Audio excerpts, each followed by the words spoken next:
Le quartier de Sidi Moumen à Casablanca. Dans ces tours sans âme s'entassent 300 000 personnes. Ici, la misère est partout. Le taux de chômage dépasse 50% et touche particulièrement les jeunes. Dans les rues, c'est l'ennui ou la débrouille. Ces lycéens nous confient leurs rêves, rejoindre l'Europe en se fondant dans la masse des migrants syriens.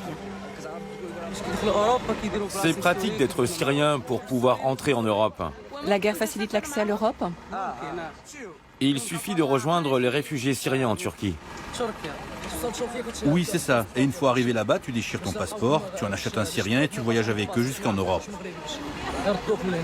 Depuis l'automne, plus de 6 000 jeunes auraient déjà pris un vol pour la Turquie, destination accessible sans visa pour les Marocains. Des passeurs leur promettent ensuite de les conduire jusqu'en Europe, aux côtés des réfugiés syriens. Hamouda a tenté l'aventure, il a déboursé 3 000 € pour finalement se retrouver bloqué en Grèce. Je me suis retrouvé dans un bus de la police, avec des Syriens.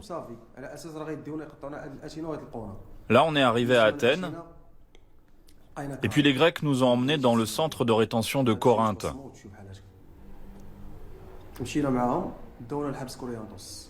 Et on y est resté 2 mois.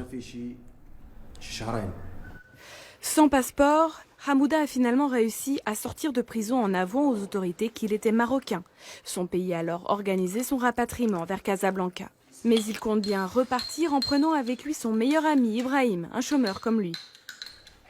Quand tu n'as plus d'espoir, que tu te retrouves face à un mur dans ton propre pays et que tu vois ton ami partir, tu te dis forcément pourquoi pas l'accompagner. Ça paraît si simple. Ibrahim vient de Sidi Moumen, d'où depuis le début de l'année, une cinquantaine de jeunes a émigré clandestinement. Tous se trouvent aujourd'hui emprisonnés aux portes de l'Europe. Pour ce défenseur des droits des réfugiés, le Maroc doit en urgence prendre les mesures pour protéger sa jeunesse.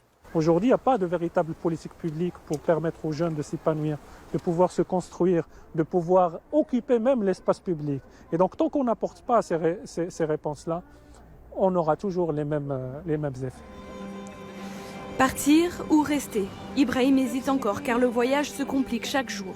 L'Allemagne vient d'inscrire le Maroc parmi la liste des pays sûrs et menace d'expulser les 10 000 Marocains arrivés récemment sur son territoire.